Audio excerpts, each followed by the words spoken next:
What's up guys, my name is Simon and this is my E46. I'm going to make it into a sick race car eventually, and I just wanted to make a short video showing all the mods that it has so that I can look back at it later. Alright, so I'm going to start at the rear of the car and work my way up to the front. We'll start off with my sick exhaust. I got the AutoZone Special biggest exhaust tip they sell. That's a piece of junk, but it works. And I still have the two pipes. I still have the twin exhaust. I still have the resonator there in the. I think there's two resonators. There's that one, and there's another one farther down, I think. And then I have catless headers. And yeah, it sounds pretty sick. But yeah, I did all the welding myself. I cut out this custom plate at work so the two pipes go into the one. Yeah, so exhaust is pretty great. I just MIG welded it all together myself. And it works for now. It doesn't leak, so that's all I needed out of it. The next thing would be my sick max speeding rod coilovers that you can't see, that are probably, I'm pretty sure, blown in every corner of the car. The max speeding rods are great. Definitely recommend the max speeding rods. Then we got the interior. We got this sick Sparko that came with the car. Got the garagistic shift knob. I got this great plate. That's how I start the car. It's really good. You flip the switch and start it up with the big red button.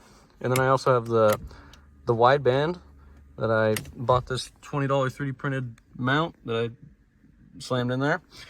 And then I got all the wirings hanging out. It's pretty good. And then we'll go up to the front. I'll show you everything we got going on in here. So this is where all the magic is. So this car has a Megasquirt. It's a standalone ECU that me and my friend put in. My friend did a lot of it. He really helped me out with it. And we made this custom harness with the ones you can buy off of DIY Auto Tune. And the harness is terrible. It's the first one we've ever made. And it just kind of runs across, mainly runs across the back there and kind of branches out to everything that it needs to. And right now it's not hidden very well. It's just kind of spaghettied out everywhere. But hopefully that's going to change soon. I plan on making a new harness pretty soon, and that'll be way better. We've actually been having problems with this one. Yeah. And then I have this catch can from probably eBay. I think I brought it from my friend for 20 bucks. And it connects. I got these AN lines. The AN lines were like $100. They're way more expensive than the catch can. And they go over here. One connects to this, to the front of the valve cover. And then right now I just have the other one venting out to atmosphere underneath the car. But eventually I want to weld it bung into the exhaust that I got off a Seems Legit Garage, right into the headers, and it'll create a Venturi effect, and it'll create suction so it has vacuum pulling air through the crankcase and into the catch can. And then I got this sick intake from my friend, one of my friends. He gave it to me for free. Online it's like $300, I think. Maybe it's $350. It's pretty cool. It's not all there, but you know, it works. It's got a filter, so that's pretty sick. We have the map in here, but it currently isn't. It works, but it's not affecting the tune currently. We were just using it to tune the variable valve timing. I got this custom coolant temp sensor to put in here because we wanted an additional one, because the one down there we weren't sure if it was like reading 100% accurately, and so we put this one in to make sure that the coolant temp was actually being read properly. It wasn't bad. Then I got the M50 intake manifold, and then I have the M50 throttle body as well, and it's driven by a cable, like a physical cable, and that's because the Megasquirt can't control an electric throttle body. And to make it control an electric throttle body, it was like you had to buy something for like 500 bucks, and then you could put it on the board and then it could do it, but that didn't seem worth it, so we just got this one to work, and it's pretty good. It's been good. The next thing I got, I guess this valve cover. It's just the Midzone Amazon one that I painted with wrinkle black, the VHT wrinkle black that you get at AutoZone, and it came out pretty good. I did this one better than I did my other car. I did it in that car too, but this one came out better. You really got to lay that paint on there thick for it to come out good, and I think it looks good. Now it's like pre-oil stained. It's great. Now I don't have to worry about oil leaking, because it looks like it's got oil all over it. Yeah. And then actually right here, this is a piece you can buy off of, I think it seems Legit Garage. I don't remember, but this one's the plastic one, and it just pops in. It's got little O-rings on it, and then this side is, you can choose for barb fitting or -10A line. So yeah, so that works pretty well. And then over here you get to all the spaghetti that we got going on.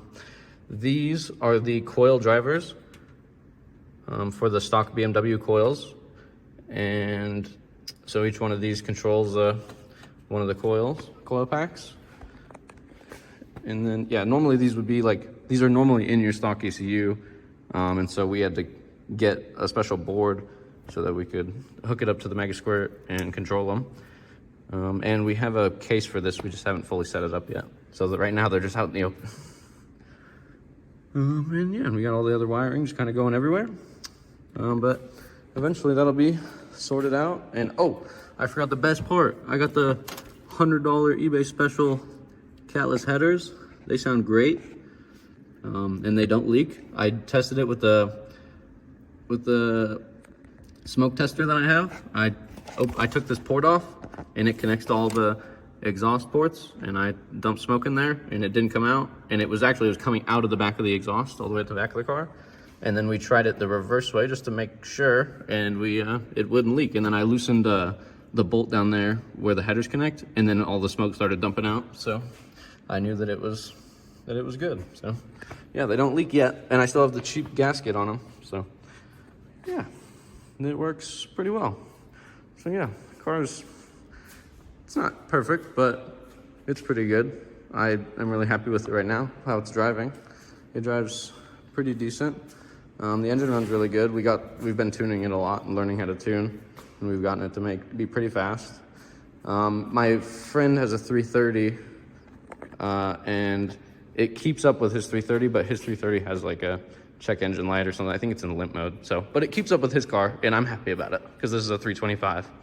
So yeah. It's the next day. It's daytime now, so we're gonna go take the car for a ride, see how it sounds, and do a couple of pulls. See how good it feels.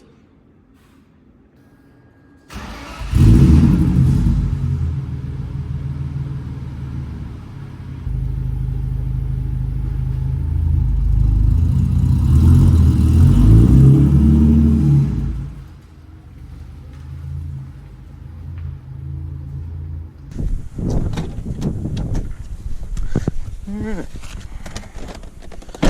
I'm gonna reach for my seatbelt. Okay, so flip the switch, you can hear the fuel pump turn on, you can see the wideband turn on, and start it. Sick. The RPM gauge doesn't work. I don't know if you guys can see that. I don't know how this head mount's going, but it doesn't work. So we just go off of the speed and the sound. All right, let's see if I need to wait for it to warm up. The tune isn't great for cold weather. It doesn't like it when it's cold, so.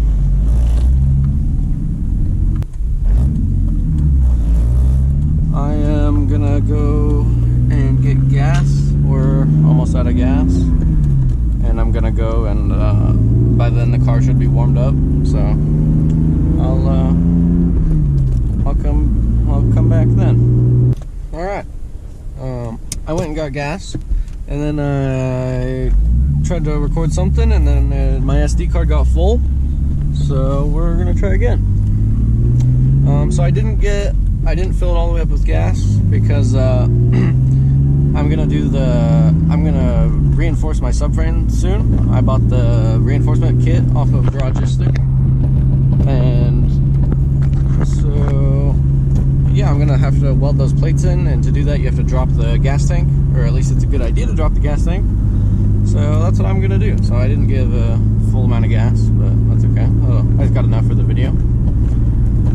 And yeah, so I'm gonna do my whole rear subframe and the front subframe as well, all the suspension. I bought the Garagistic reinforcement kit, and I bought all polyurethane bushings from a website called Strongflex.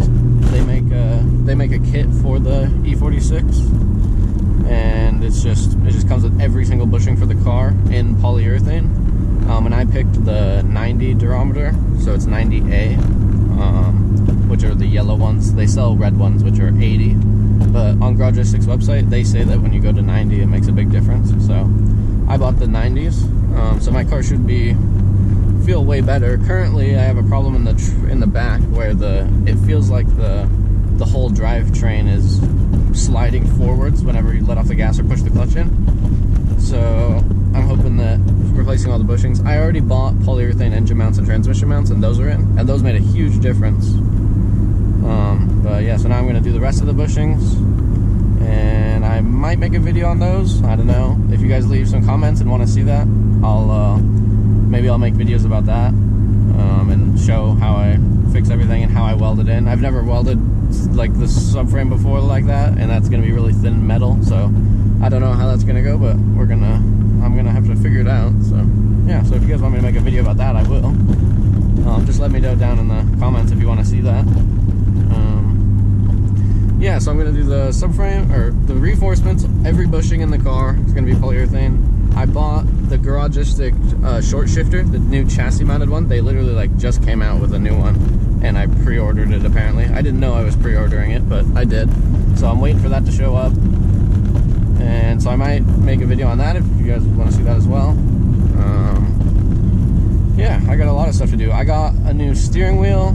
I got different shift boots. I want to get different seats at some point. These seats suck. They're not very nice. They're really old. They came with the car.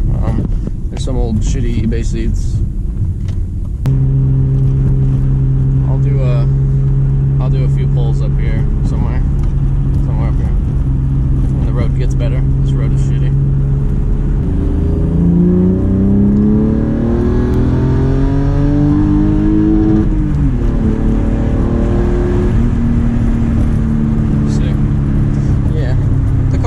Super fast, but it's all right. You know, 180 horsepower, somewhere around there. Whatever. You know, it's not that fast, but it's cool.